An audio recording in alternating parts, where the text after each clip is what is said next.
O livro de Isaías 14 nos apresenta a um ser conhecido como Lúcifer. A raiz latina de Lúcifer significa aquele que traz luz, enquanto a tradução hebraica é estrela da manhã. Lúcifer era retratado como um ser radiante, brilhante e majestoso em qualquer idioma. Ele era um anjo de alta patente. Lúcifer era um dos principais anjos de Deus, juntamente com Miguel e Gabriel, na hoste celestial de Deus. No entanto, em algum momento, Lúcifer cometeu um erro grave. Ele se tornou tão consumido por sua própria glória que tentou igualar-se a Deus e se rebelou contra seu Criador. Neste ponto, é fascinante contrastar a desobediência de Lúcifer com a submissão de Jesus. Lúcifer era uma entidade criada, não igual a Deus, que aspirou e falhou em alcançar igualdade com Deus. No que diz respeito a Jesus, de acordo com Filipenses 2, verso 6, aquele que, sendo em forma de Deus, não considerou o ser igual a Deus como coisa a que se devia agarrar. Jesus era igual a Deus, se humilhou e foi eventualmente exaltado. Retornando a Isaías, podemos discernir a razão da rebelião de Lúcifer. Como caíste do céu, ó Lúcifer, filho da manhã, como foste lançado por terra, tu que debilitavas as nações? Isaías 14, verso 12. Dizias no teu coração, eu subirei ao céu, acima das estrelas de Deus exaltarei o meu trono, e no monte da congregação me assentarei, nas extremidades do norte. Subirei sobre as alturas das nuvens e serei semelhante ao Altíssimo. Isaías 14, versos 13 e 14. O desejo de Lúcifer era estar em pé de igualdade com Deus. Ele se imaginava tão inteligente, belo e majestoso que alegadamente pensou consigo mesmo, eu poderia ser Deus. De acordo com as Escrituras, Lúcifer minou a lealdade de 1/3 dos anjos de Deus e os atraiu para sua rebelião e queda. Em resposta, Deus disse, contudo foste precipitado para o sepulcro, a morada dos mortos. Isaías 14, verso 15. Em Ezequiel 28, temos outra imagem desse infame ser. O capítulo é dividido em 2 partes, cada uma delas sendo uma lamentação ou declaração de desgraça. A primeira metade trata do príncipe de Tiro, enquanto a segunda trata do rei de Tiro. Uma análise mais detalhada revela que o príncipe de Tiro era um ser humano, embora alegasse ser um deus. É evidente que ele era um homem. Por outro lado, é igualmente evidente que o governante de Tiro não era uma pessoa humana. Neste capítulo temos um vislumbre de como Satanás opera. Temos um governante humano, o príncipe de Tiro, e um governante satânico, o rei de Tiro, atuando nos bastidores no reino invisível. O governante humano é pouco mais do que um fantoche cujos movimentos são ditados por cordas do reino invisível. Quando se começa a compreender essa verdade, a história e a política ganham um novo significado. Filho do homem, canta a tua canção fúnebre para o rei de Tiro. Dize-lhe, assim diz o Senhor Deus, tu eras o selo da perfeição, cheio de sabedoria e formosura. Estiveste no Éden, jardim de Deus, de toda pedra preciosa era a tua cobertura, sardônia, topázio, diamante, turquesa, ônix, jaspe, safira, carbúnculo, esmeralda e ouro. Em ti se faziam os teus tambores e os teus pífaros. No dia da tua criação foram preparados. Ezequiel 28, versículos 12 e 13. Os estudiosos bíblicos geralmente concordam que Lúcifer estava encarregado de orquestrar a adoração no céu. Ele era um mestre da música na orquestração da adoração no céu e continua a utilizar a música para encantar as pessoas até hoje. Ezequiel 28, versículos 14 ao 16. Tu eras um querubim ungido para proteger, e te coloquei. No monte santo de Deus estavas no meio das pedras afogueadas andavas. Eras irrepreensível em teus caminhos, desde o dia em que foste criado, até que se achou iniquidade em ti.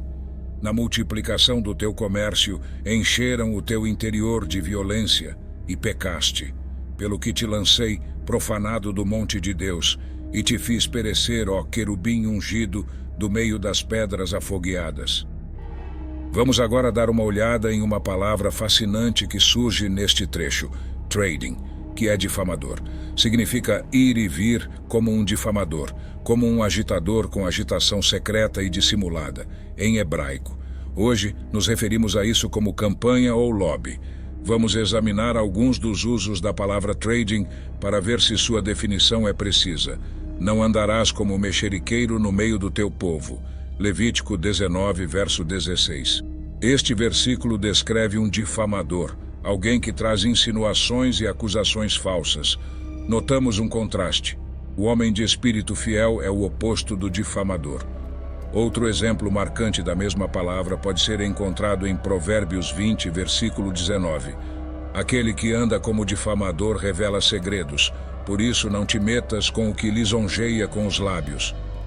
O termo é traduzido como difamador em Jeremias 6, verso 28, e capítulo 9, verso 4, e em Ezequiel 22, verso 9. É a mesma palavra hebraica, um difamador, alguém que vai de um lugar para outro incitando descontentamento e deslealdade através de lisonja e distorção da autoridade. O orgulho de Lúcifer. Voltando a Ezequiel 28, vemos exatamente o que causou a queda de Lúcifer. A tua formosura te levou à soberba. Corrompeste a tua sabedoria por causa do teu resplendor. Lancei-te por terra, diante dos reis te pus, para que olhem para ti.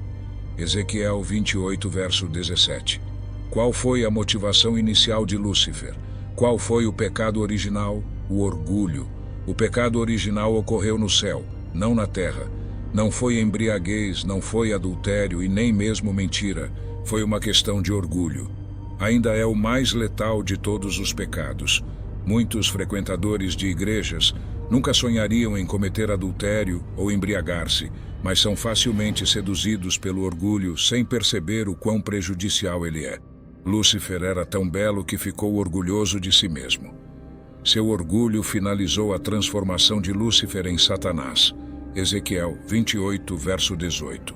Tu profanaste os teus santuários pela multidão das tuas iniquidades, pela iniquidade do teu comércio. Por isso farei sair do meio de ti um fogo, que te consumirá, e te reduzirei a cinza sobre a terra, à vista de todos os que te contemplarem. Lúcifer estava encarregado do santuário de Deus no céu. Ele estava encarregado dos serviços religiosos. Ele era o querubim que guardava o lugar onde a presença de Deus se manifestava. Ele estava no comando da música. Ele era um artista que teve muito sucesso e depois se rebelou e caiu devido ao orgulho. As linhas de batalha foram traçadas. Ele foi enviado para longe da presença de Deus, depois de se encher de orgulho por sua sabedoria e beleza e depois planejar sua rebelião contra Deus. Seus anjos traiçoeiros também foram lançados junto com ele. Ironicamente, Satanás provocou a queda do homem pela mesma motivação que causou sua própria queda. Gênesis descreve esse processo. Satanás, disfarçado como uma serpente, entrou no jardim onde Deus havia colocado Eva com Adão e os induziu à desobediência e rebelião. Esta é a documentação dessa decepção e queda. A serpente era mais astuta que todos os animais do campo que o Senhor Deus tinha feito. E esta disse à mulher: é assim que Deus disse: não comereis de toda a árvore do jardim? Respondeu a mulher à serpente: do fruto das árvores do jardim podemos comer, mas do fruto da árvore que está no meio do jardim, disse Deus: não comereis dele, nem nele tocareis, para que não morrais. Disse a serpente à mulher: certamente não morrereis, porque Deus sabe que no dia em que dele comerdes, se abrirão os vossos olhos, e sereis como Deus, sabendo o bem e o mal. Gênesis 3, verso 1 ao 5. Todos estamos muito familiarizados com este relato. Para nossa consternação, a tentação da serpente induziu Eva a estender a mão, pegar o fruto e persuadir seu marido a se juntar à sua desobediência. A estratégia inicial de Satanás foi questionar a palavra de Deus. Ele perguntou a Eva: de fato, Deus disse que vocês não devem comer de nenhuma árvore no jardim? Satanás foi astuto demais para começar com uma negação direta, então fez uma pergunta em vez disso. Seu objetivo era lançar dúvidas sobre a palavra de Deus. Quando Eva considerou a pergunta, ele passou a difamar Deus. A serpente então disse à mulher: certamente vocês não morrerão. porque Deus sabe que no dia em que comerem, seus olhos se abrirão e vocês serão como Deus, conhecendo o bem e o mal. O significado dessa declaração é evidente. A sugestão é que Deus era um déspota arbitrário que mantinha Adão e Eva em uma posição inferior àquela que mereciam após tê-los criado. Deus sabia que tinham a capacidade e o poder para se tornar algo muito maior, mas os mantinha em sujeição arbitrária e ilógica de acordo com Satanás. Depois de desacreditar a mensagem de Deus, Satanás passou a difamar o caráter de Deus. Ele queria apresentar a eles uma imagem distorcida de seu Criador amoroso e misericordioso. Ele pretendia retratar Deus como um déspota arbitrário, minando a mensagem de Deus e a própria natureza de Deus. Na terceira etapa, Satanás ofereceu a Adão e Eva a mesma razão que o levou a cometer seu próprio erro: a esperança de igualdade com Deus. Quando vocês comerem, os olhos de vocês se abrirão, e vocês serão como Deus, conhecendo o bem e o mal, ele afirmou. Na prática, ele estava dizendo: vocês não precisarão mais depender de Deus. Vocês serão tão conhecedores que estarão no mesmo nível de Deus. Essa foi a mesma tentação que o levou à queda. Ele havia dito: eu me farei semelhante ao Altíssimo. Isaías 14, verso 14. Agora ele estava dizendo a Adão e Eva: vocês serão como Deus. Essa posição de sujeição e dependência em que vocês estão não é digna de vocês. Vocês são capazes de alcançar um destino maior. É bastante evidente que a transgressão de Adão foi uma cópia fiel do erro de Satanás. Satanás e Adão foram criados em um nível específico que Deus abençoou, designou e ordenou, e quando buscaram a altura caíram. Lembrem-se do ditado: quem se exalta será humilhado. Lucas 14, verso 11. No final, a luz da verdade e do amor prevalecerá sobre as sombras do orgulho e da desobediência. Assim como o anjo Miguel se opõe a Lúcifer, a redenção e a graça divina sempre têm a última palavra. Que possamos escolher a humildade sobre o orgulho e a obediência sobre a rebelião, encontrando nosso caminho de volta para a luz e a comunhão com Deus. Em meio às tentações, que a sabedoria prevaleça e que a promessa da esperança e da restauração guie nossos corações.